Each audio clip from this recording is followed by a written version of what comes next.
I never thought something so big could change with such a simple decision, accepting a job as a housemaid in a place that, from day one, felt more like a mausoleum than a home. My name is Mary Ellis. I'm from the St. Augustine Ranch down south, and this is the story of how I ended up uncovering a secret so deep, not even Mr. Stephen Rivers' own family, my employer, dared to speak of it. If you're watching this, and something inside you also believes some truths are meant to come to light, leave a like, so this story doesn't get buried in silence like so many others. I lost my breath the moment I stepped through that massive black gate, more like a prison entrance than the front of a house. I hadn't even set foot inside, and I already felt that tight emptiness in my chest, like when you know something's off but can't quite explain why. It wasn't fear, no, it was something stranger, like the house itself was breathing slowly, hiding whatever it didn't want you to see. My palms were sweating, and my heart was pounding, not just from first day nerves. It was deeper than that, something I didn't understand yet, but that would slowly seep into me. Mr. Julian, the chauffeur, opened the front door with a solemn look that made it impossible to smile. "Go on in, Mrs. Emily's in the dining room," he said plainly, without even meeting my eyes. And so, obediently, I stepped into that world made of marble, silence, and clocks that never seemed to tell the right time. The Rivers mansion wasn't beautiful. It was imposing, cold like an operating room. Every piece of furniture was perfectly placed. Every flower in the garden seemed planted with a ruler. There were no laughs, no music, not even the usual buzz of a TV humming in the background. Just the ticking of a long clock in the hallway, like it was counting down a sentence. Mrs. Emily greeted me with a tired smile, one of those smiles that doesn't come from the soul but is worn like a dress that no longer fits. She explained my duties in a soft voice, almost like she didn't want to disturb the walls. I'd be in charge of cleaning the north wing. I was not to enter Mr. Stephen's study under any circumstance, and little Luna had specific mealtimes, played alone in the garden, and was not to be disturbed. I kept thinking, what kind of child plays alone in a house so big and quiet? And why does a mother talk about her daughter like she's just another item on the day's checklist? Days went by, and I learned the rhythm of the place, even if I couldn't make sense of it. At exactly 8 o'clock, Mr. Stephen came down to breakfast in a flawless suit. He sat at the head of the table and read the newspaper in absolute silence while Mrs. Emily and little Luna took their seats without a word. It felt like a scene rehearsed 1,000 times, where no one dared to improvise a single line. I didn't speak, but I watched. And the more I watched, the more intrigued I became. Mr. Stephen wasn't a bad man, but he wasn't warm either. He had a way of looking at people that pierced right through them, a stare that kept everyone in their place. Only with little Luna did he allow a flicker of tenderness, a slight shift in his gaze, as if she were the one thread of humanity he let slip through the tight grip he kept on himself. He never yelled at her, never touched her roughly, but he also never played with her, never told her stories, never knelt to her level. It was as if he wanted to love her from a distance, without getting his hands dirty with emotion. One afternoon, while I was cleaning the front hall, I saw Mr. Stephen slip out through the back door without saying a word to anyone. He went alone. No chauffeur, no phone, no briefcase. And it wasn't the first time. Since I'd arrived, I noticed he disappeared every Wednesday for several hours. No one ever asked where he went. No one mentioned his absence. It was like silence was part of everyone's job description in that house. Mrs. Emily, on the other hand, was a different kind of mystery. Always polite, always composed, but with a sadness hanging around her neck like a heavy necklace. I never saw her raise her voice. I never saw her truly laugh. She seemed to live on autopilot, making sure everything stayed in order so as not to disturb the father. And the saddest part was, she didn't even seem to realize it. And then there was Luna. Oh, that little girl. She was the only thing that broke through the gray tone of that house. Her eyes were wide and full of questions, but she spoke very little. She spent most of her time drawing strange things. A woman with long hair, a lake, 2 identical little girls. She'd show them to me in secret, like treasures, and every time she'd whisper, "Don't tell my grandpa." What could a 7-year-old possibly be hiding? Why would she be afraid of her grandfather if he gave her everything she needed? One morning, while I was dusting the study from the outside, since I was strictly forbidden from going in, I saw a shadow move inside. I leaned in to get a better look, and saw Mr. Stephen tucking envelopes into the locked drawer of his desk. He looked distressed, like each letter weighed on his soul. Then he just sat there, staring out the window for nearly half an hour, completely still, like he was waiting for the past to forgive him. That night, something woke me. I felt compelled to walk out to the garden, even though it was late. From there, I saw Mr. Stephen's silhouette sitting alone beneath the almond tree, looking up at the sky, holding something in his hand that caught the moonlight. I hid behind the hedge and stayed quiet. He was speaking softly, like he was talking to someone who wasn't there. His words were barely audible, but one phrase lodged itself deep in my chest. "Forgive me, Rebecca." I didn't know how to do better. Who was Rebecca? Why was he asking her for forgiveness? What had he done that not even his daughter, his granddaughter, or the face staring back at him in the mirror could absolve? From that moment on, I knew that house wasn't just a house. It was a locked box full of secrets, and I had reached into it without even realizing. But by then, it was too late to back out. I'm not the kind to stick my nose where it doesn't belong. My mama taught me young that curiosity killed the cat, and more than once I saw folks get tangled up in other people's messes just for asking the wrong questions. But sometimes, silence screams so loud, you can't help but hear it. Every Wednesday, Mr. Stephen left the house, always at the same time, right after breakfast. He'd wear a light gray blazer, the only one he never wore on any other day, grab the keys to his old car, a black sedan no one else ever touched, and head out without saying a word to anyone. At first, I figured it was a doctor's appointment or something like that. But then I noticed he never took his phone. And another thing, he never let the chauffeur drive him. It was the only day of the week he got behind the wheel himself. I started noticing how the atmosphere shifted on Wednesdays. The house felt lighter, like his absence let the place exhale a little. Mrs. Emily would talk a bit more with little Luna, sometimes even smile.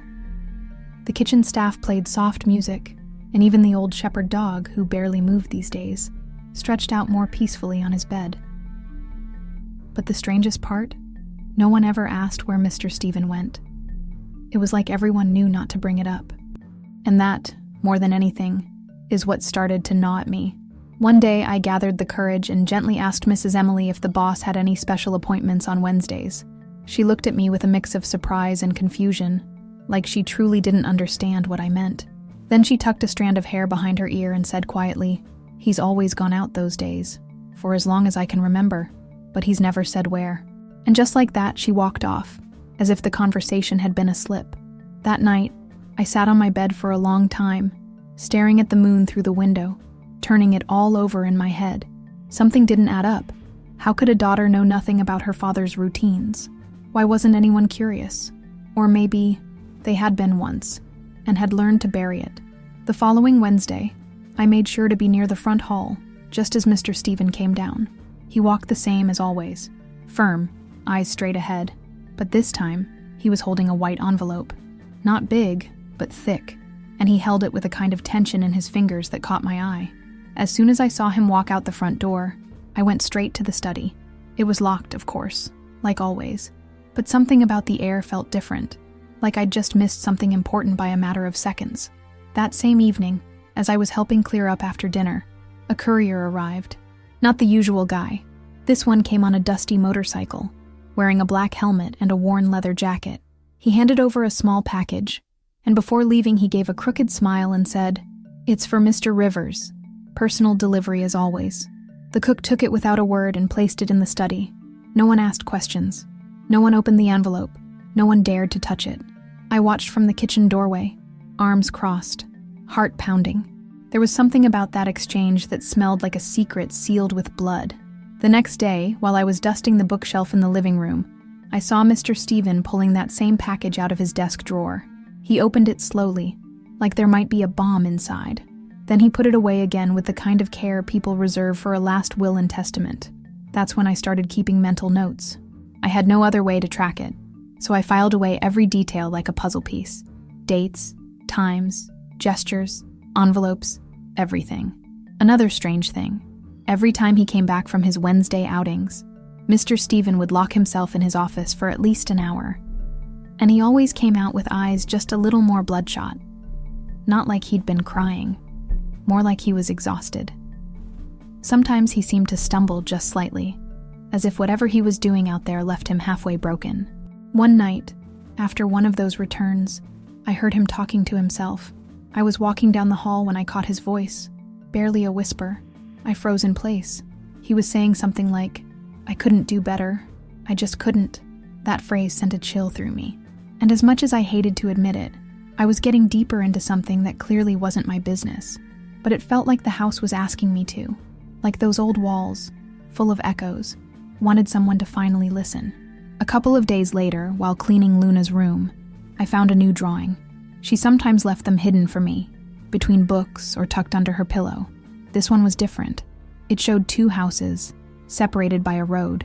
In one, there was a blonde girl like her. In the other, another girl who looked exactly the same. I stared at it, a chill crawling up my neck. At the bottom, in her wobbly handwriting, she had written, "Why can't I cross?" Luna didn't say much, but her drawing spoke for her. And this one told me the girl knew more than she let on. Maybe she'd overheard things. Maybe she had strange dreams, or memories that didn't quite belong to her. I didn't know.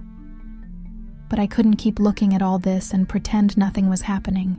One night I came downstairs for a glass of water and heard the boss talking on the phone. I hid behind the dining room door, completely silent. His voice was breaking, almost unrecognizable. He said, "It'll reach you soon, like every month. I'm sorry. I know it's not enough." The call was short, but it was all I needed to confirm I wasn't imagining things, that someone out there was receiving those letters, that Mr. Stephen had a past chasing him down week after week, and that no one, absolutely no one, in this house dared to face it. That's when I started thinking that maybe I was the one who was supposed to find out what he was hiding. Not out of morbid curiosity, not for gossip, but because I felt like the truth was trapped, and I might be the only one who could set it free. Even if it cost me my job, even if it cost me my peace, even if it cost me something much bigger. I don't know what made me do it. Maybe it was the buildup of so many silent days, swallowing questions, or that sixth sense women sharpen when something just doesn't sit right. But the truth is, that Wednesday, when I saw the study door left slightly ajar, something in my chest whispered, "Go in." So I did. There was no one home except little Luna, who was taking her nap, and one of the cooks snoring in the pantry. Mr. Stephen had gone out, just like always, in his black car, jaw clenched and gaze heavy. Only this time, for the first time, he forgot to lock the door to his sanctuary, that room no one ever entered, not even the longest-serving maids.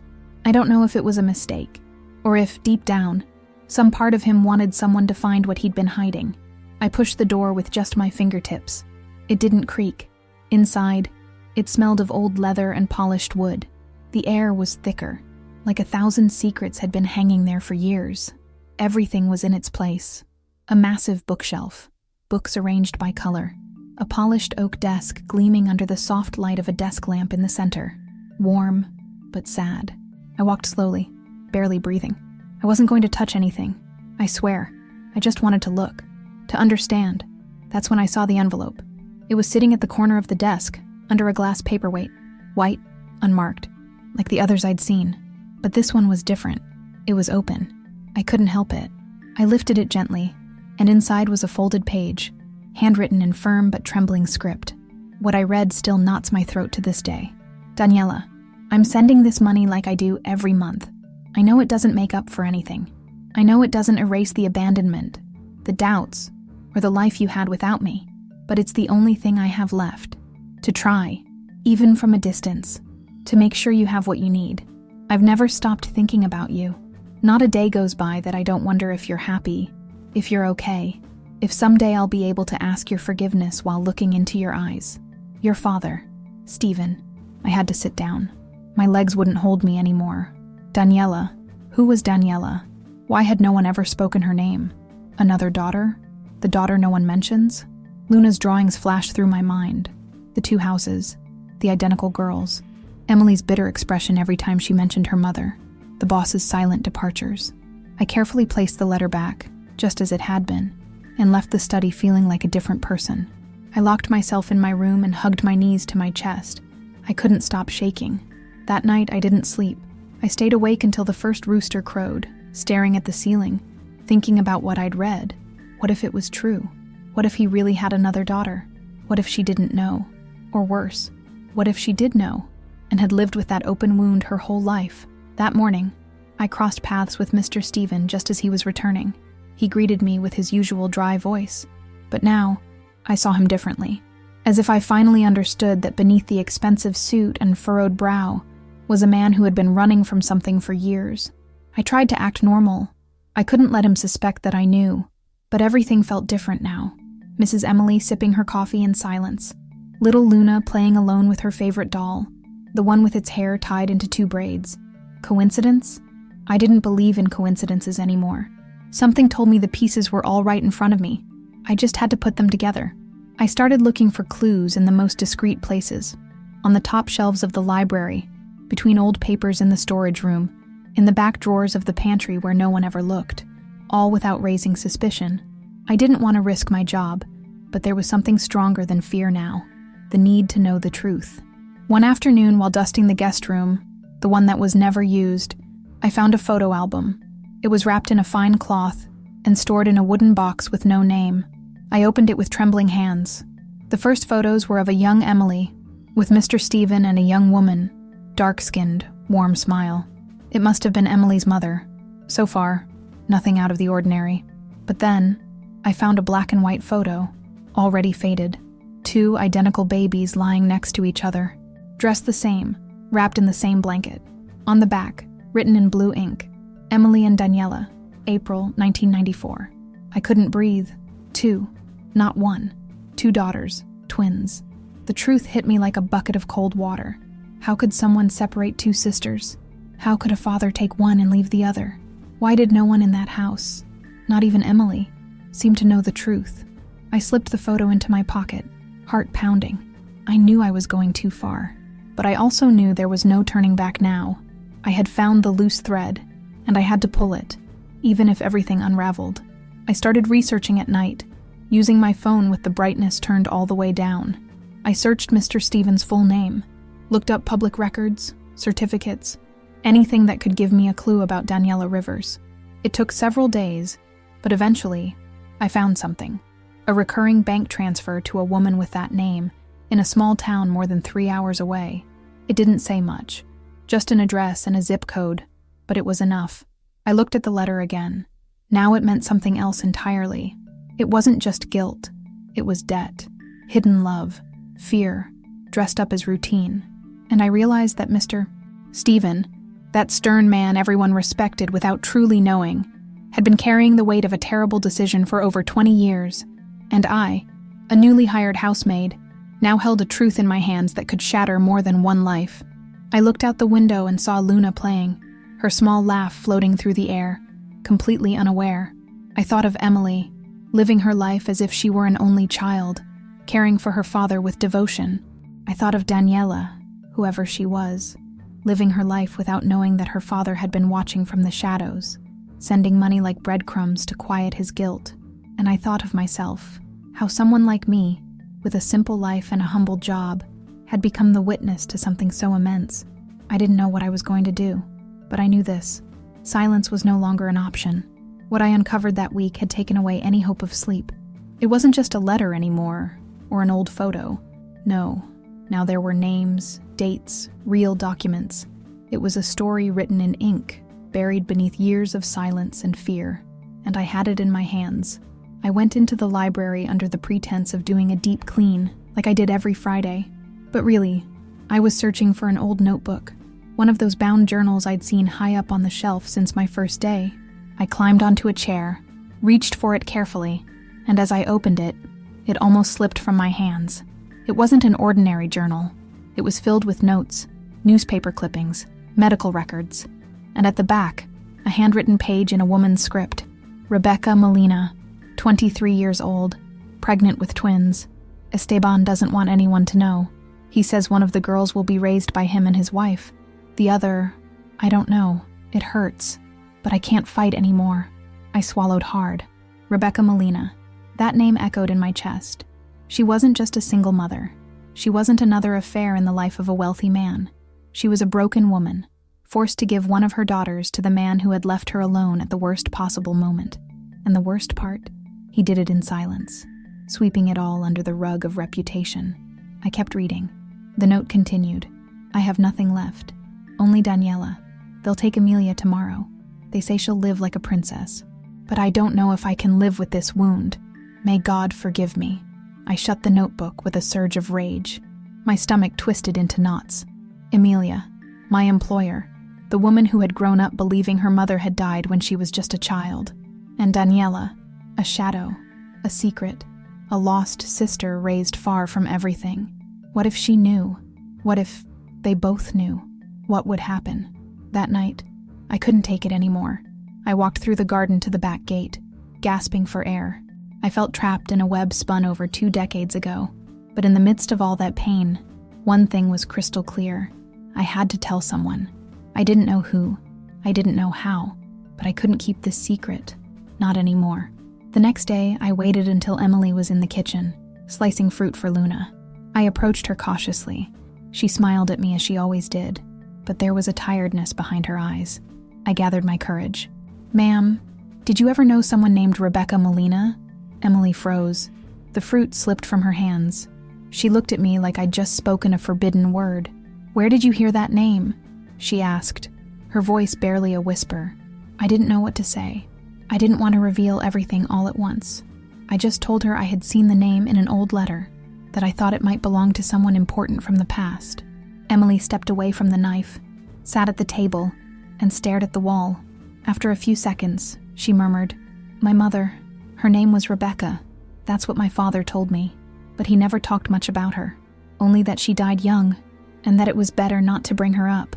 I felt the urge to hug her. I didn't. I just stood there, feeling my chest burn. You never saw pictures of her? I asked. Only one, and he burned it, she said. He said it was a painful memory. I couldn't take it anymore. I knew if I didn't say something, it would eat me alive. Ma'am, I found a photo and a letter. Emily, you have a sister.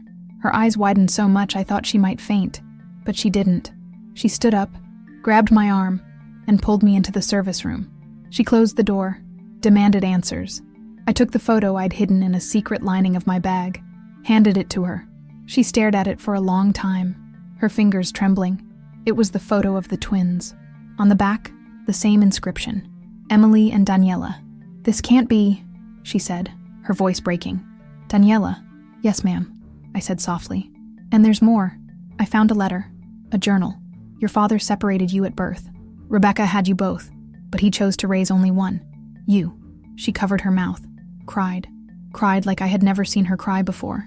And for a long time, she said nothing, just cried, until she looked at me with a pain so deep it tore through me. Where is she? She asked. Where's my sister? I showed her the address I'd found. A small town, tucked away in the hills. She nodded, hugged me, and said, Thank you for not staying silent.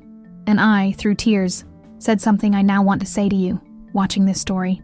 If you also feel the anger, the sadness, the helplessness I felt when I discovered this, leave a like on this video.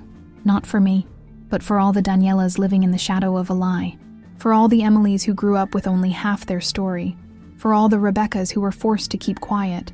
So that more people know the truth, no matter how painful, always deserves to be told. That night, Emily asked me not to tell anyone else. She needed time, but her eyes shimmered with a mix of fury and hope. And I knew that what came next wouldn't be easy. But I also knew that the silence had finally been broken. The house became something else after that conversation. No walls cracked, no ceilings collapsed, but something inside shifted forever. Emily was no longer the same, and neither was I. The words I had spoken, the documents I had shown her, opened a wound that had been festering in silence for years. For days, Emily drifted through the hallways like a ghost. She barely spoke, ate even less. She stroked Luna's hair with tenderness, but her eyes were far away. Every morning, I asked myself if I had done the right thing by telling her the truth. If maybe, just maybe, it would have been better to leave everything as it was, but it was too late for that. One afternoon, as I swept the front entrance, I saw her step out of her room with a folder in her hands. She walked straight into her father's study without knocking, slammed the door behind her. I didn't scream. I didn't run. But I got close enough to hear what no one in that house had ever dared to say aloud. "Who is Daniela?" Emily asked, with a voice I didn't recognize. Steady, broken, brave. There was a long silence. So long I thought he wouldn't answer. But finally, I heard the creak of the desk chair, and then Esteban's voice. Frail, more fragile than I'd ever heard it. "Where did you hear that name?" "That doesn't matter. Just answer me, Dad. Who is Daniela?" "She's a mistake from the past. A story that was never supposed to come to light." "A story? Is that what you call your other daughter?" Silence again, then footsteps. Maybe he tried to approach her. I don't know. But Emily shouted, "Don't touch me. I don't want comfort. I want the truth." And the truth, at last, was spoken. Esteban confessed. Yes, Daniela was his daughter. Yes, Rebecca had given birth to twins. And yes, out of fear, out of cowardice, out of the urge to protect his image, he forced their mother to give him one of the girls. He had sworn to care for her, to educate her, to give her everything, and he failed. Because while he gave her comfort, he denied her her story. He denied her a sister. He denied her a mother. "Your mother never wanted to see me again," he said. "She cursed me before she left, and she was right. I only thought of myself. And Daniela? What did you know about her?" "Only what Rebecca told me. In the beginning, after she passed, I started sending money. I didn't have the courage to see her, to face her. I thought that would be enough." "And you never thought to tell me? To stop lying?" "Every single day. But the fear froze me. I was afraid of losing the only thing I had left." "You have nothing left, Dad," Emily screamed, and it felt like the entire house trembled. I didn't listen any further. I stepped away, closed the kitchen door, and sat on the floor.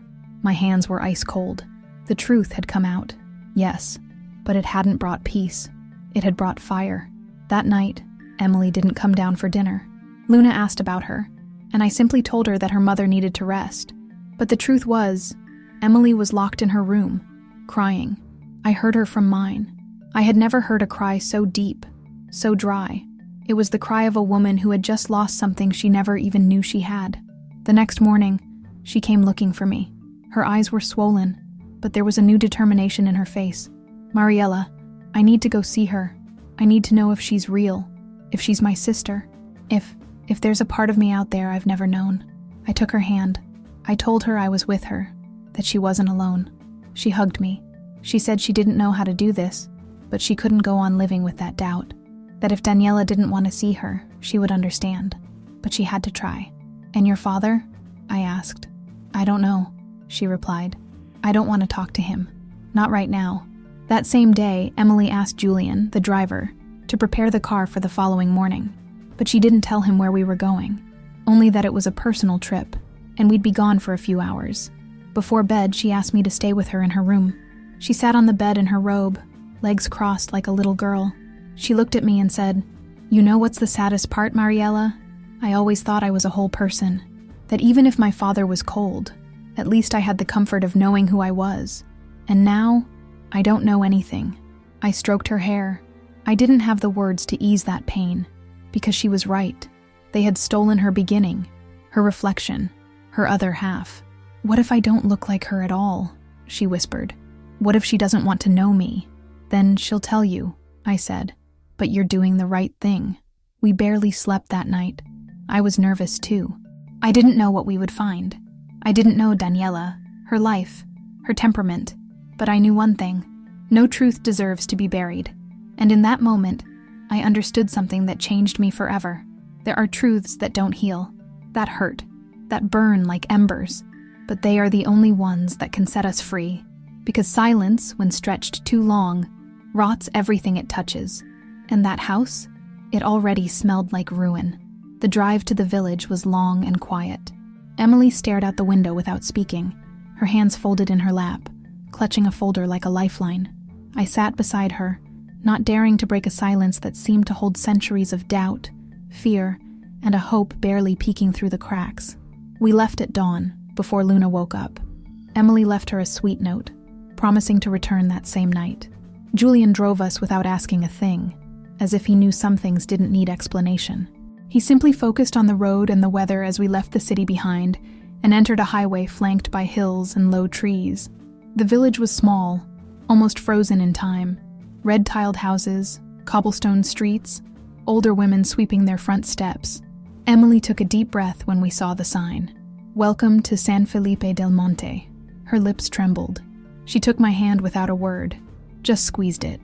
The address we had found was only a few blocks from the town center. A modest little house, with an overgrown garden and a bicycle leaning against the gate. Emily stepped out of the car like she was walking on ice. She approached the door and knocked 3 times. No answer. She knocked again.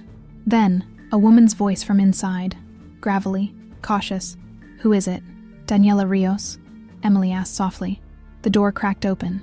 Behind it stood a woman with curly hair, light eyes, and an alert expression. She had the same nose as Emily, the same shape of her lips. It was like seeing a reflection in a cracked mirror. "Yes? Who's asking?" I'm Emily. Emily Rios." Daniela frowned. She didn't understand. Her eyes moved quickly, from Emily's face to the folder in her hands, then to me, and back to Emily again. "So? Do we know each other?" "No, but we should." Silence thickened in the air. Daniela didn't open the door any wider. She stood there, like a sentinel guarding her own past. Emily took a deep breath. "I'm your sister." It was like time stopped. Daniela let out a dry laugh, humorless, more defense than amusement. "My what?" "Your sister. We were born on the same day. Our mother's name was Rebecca Molina. Our father is Esteban Rios." Daniela let go of the door for a moment, then grabbed it again. She looked ready to slam it shut, but something inside her, or maybe something in Emily's eyes, stopped her. "You're crazy," she said. "What do you want? Money?" "No, just the truth." Emily opened the folder. She pulled out the photo of the twins, the letter, the handwritten note. She placed them one by one on the low wall next to the door, like offerings on an altar. Daniela stared at them, unmoving. Then slowly, she stepped out, took the photo, the letter, read them, twice. Her hands trembled. "Where did you get this?" "From the house where I grew up. The house where you should have grown up too." Daniela stood there, breathing hard. Her eyes were glassy. She hadn't cried yet, but she was on the edge. Finally, she said, "Come in." We stepped into a simple living room. Clean. Old furniture, but well kept. She offered us coffee. No one drank. Emily told her everything. Every word was another step on a bridge she was trying to build, between 2 lives separated by a lie. She spoke of her childhood, of her mother, or what little she knew of her, of the hidden letters, of her father's fear, his cowardice disguised as order. Daniela didn't speak for a long while. She just listened, nodded once, then again. Finally, she stood, walked to a small shelf, and pulled out a small box. She set it on the table, opened it. Inside, letters with no return address, money, photos of a young woman, Rebecca. "My mom used to tell me my dad was dead," she finally said. "When I asked more, she'd get angry, said we didn't need him. But some nights, I'd hear her cry. I never understood why." She looked at the box. "After she died, a lady gave me this, said it was from a family friend. I never knew who. I thought it was charity, a cheap attempt to ease some guilt. I guess it was charity, in a way." "It wasn't fair," Emilia murmured. "Not for you, not for me." "No, it wasn't," Daniela replied. They looked at each other, 2 women with the same face, raised in opposite worlds, one with comfort and silence, the other with struggle and absence, both scarred by the same man. "I don't know if I can call you sister," Daniela said with brutal honesty. "I don't know if I want to." Emilia nodded. Her voice cracked when she answered. "I didn't come looking for love. I just came so you'd know I exist, that someone tore you out of my life before I ever had the chance to know you." A long silence. Then Daniela asked, "Does your father know you're here?" "Yes." "And what did he say?" "Nothing worth repeating." Daniela leaned back in her chair, arms crossed. Her eyes were shattered mirrors, filled with things left unsaid. "I'm not a sob story," she said. "I don't need someone to come fix my life." "I know," Emilia replied. "But maybe, just maybe, we can start to understand each other." Daniela looked down, fiddled with a bracelet on her wrist. Then, very softly, she said, "Maybe." We stayed a while longer. Not much was said, but a lot was seen and felt. When we left, Daniela didn't hug us, but she didn't slam the door either. Emilia left her the folder, told her she could keep everything. Back in the car, as the village grew smaller in the rearview mirror, Emily took my hand again. "I don't know what's going to happen," she said, "but I'm not afraid anymore." And I, heart tight in my chest, knew something had begun to heal, even if it hurt, even if it cost everything, even if it took a lifetime. We returned just as the sun was setting. The sky was painted orange and purple, as if it too knew something important had just happened. The mansion looked as imposing as ever, but as we stepped out of the car, I sensed something was different. Maybe it was me. Maybe it was them. Maybe it was everything. Daniela got out first. She looked up at the house like someone staring at a stranger's home that, somehow, should have been hers. She didn't say a word, just took a deep breath. Emilia watched her silently, took her hand for a second, just a second, and together they walked toward the front door. I followed a few steps behind, feeling the weight of the story on my back. Esteban was waiting at the entrance. He wasn't wearing his usual suit, just an old sweater and linen pants. He looked smaller, thinner, more human. He watched us approach, lips pressed tight. When his eyes met Daniela's, something inside him cracked. I saw it, like a fault line opening straight through his chest. Daniela didn't flinch. She walked up to him, stopped inches from his face, and looked him dead in the eye. "You're Esteban Rios?"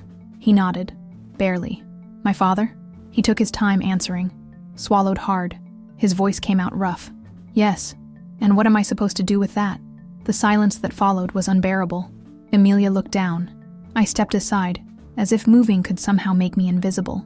Esteban tried to step forward, but Daniela took a step back. "Don't touch me. Not yet. I didn't come here for you," she continued. "I came because I want to understand why. Why you were capable of tearing me away from my mother. Why you condemned me to silence, to grow up without knowing where I came from, while you lived in this mansion, surrounded by luxury, lying every single day. There's no answer that will bring you peace," he said, his eyes red. "Only ugly truths, selfish ones, cowardly ones.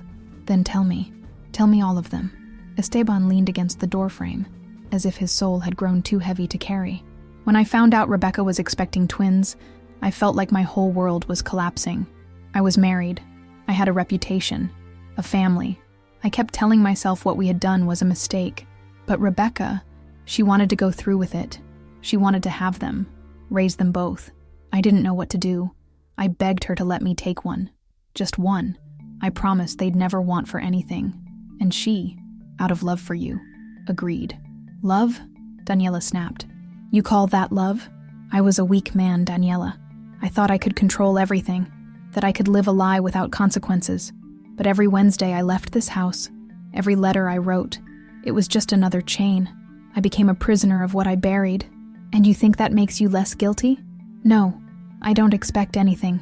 I just wanted to meet you at least once before I die. A long silence followed. Daniela looked at him like he was a stranger carrying her blood. Emily stepped forward and placed a hand on her sister's shoulder. "I didn't know either, Danny," she said softly. "He raised me with lies. He denied you to me. He denied both of us." Daniela exhaled, her entire body deflating. Then she sat on one of the armchairs in the foyer, looked around and said, "All my life I dreamed of a big house, of a family, of a dad who'd hold my hand. But this is just a mausoleum of dead truths." "You're right," Esteban admitted, tears falling down his cheeks. "This house was built on fear, on shame, and there's nothing I can say to change that. I can only ask for your forgiveness, from both of you, not for what I did because that can't be erased, but for what I kept silent."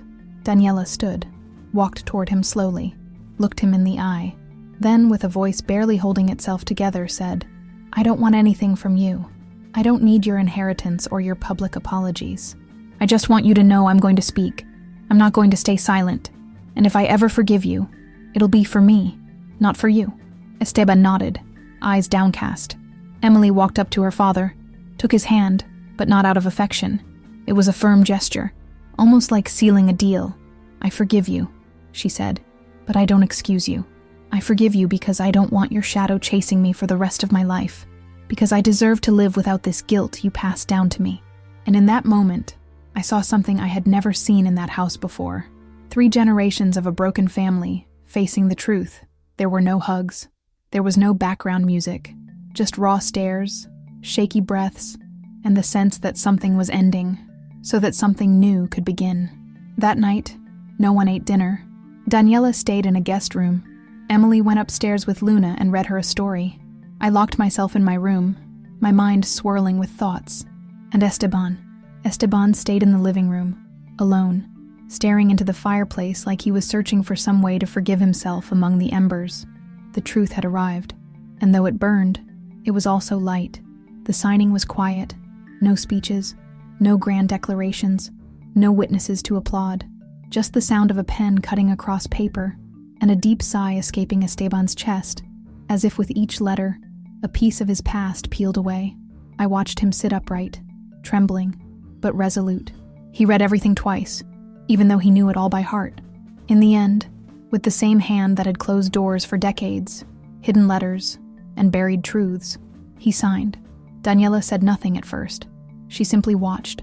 She wore something simple, but her gaze was that of a woman who could no longer be bent.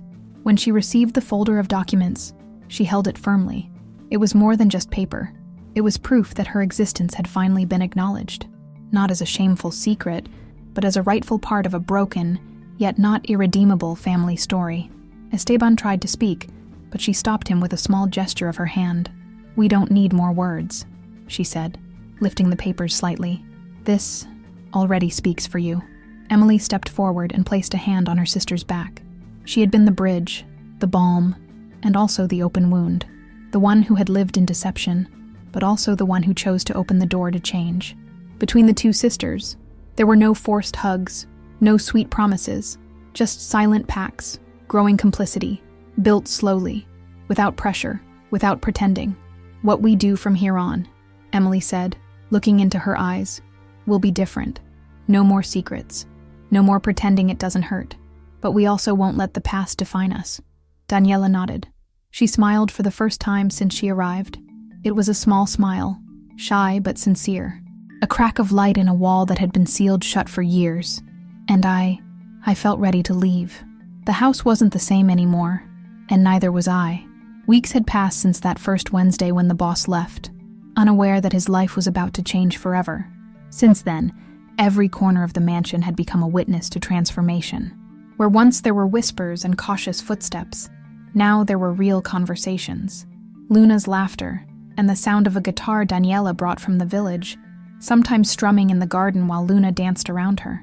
Ms. Amelia, now simply Amelia, called me to the study one morning. That room was no longer a cave of secrets, but an open space now, with wide windows and sunlight pouring in. "Mariella, I know you've been thinking about leaving, and I want to tell you something." I nodded, already knowing what was coming, and also knowing it was the right thing. "You gave us this," she said. "You saw what no one else wanted to see, and you had the courage not to stay silent. I don't want you to leave without knowing what you meant to me, to us." She pulled out an envelope and placed it in my hand. It was thick, heavy. I was speechless. "With this, you can start whatever you want, whatever you choose. You don't have to clean up anyone's secrets anymore.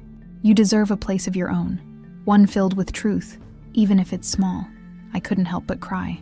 Not for the money, not for the farewell, but for everything that had happened. Because I had gone from being a simple housemaid to the witness of a story I never could have imagined. I left the next day, not with sadness, but with gratitude. I opened a small inn near the countryside. 3 rooms, a flower-filled patio, and a dining space where travelers eat like their home.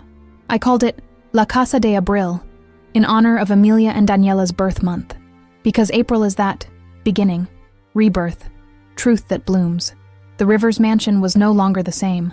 Every now and then, I get letters from Luna, written in her crooked little handwriting, telling me that Daniela teaches her songs now, that her mom lets her paint on the walls of her room, and that Grandpa Esteban, even if he still doesn't know how to play, sometimes sits with her just to watch the clouds.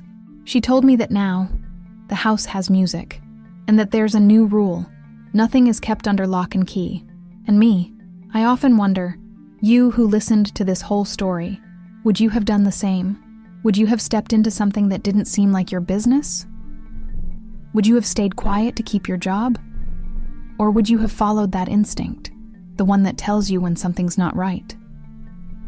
Tell me in the comments. Tell me what you would have done. Would you choose silence, or would you choose the truth? And if this story touched you, even just a little, subscribe to the channel, because I have many more to tell. Some hurt, some heal, but all of them are real, just like this one.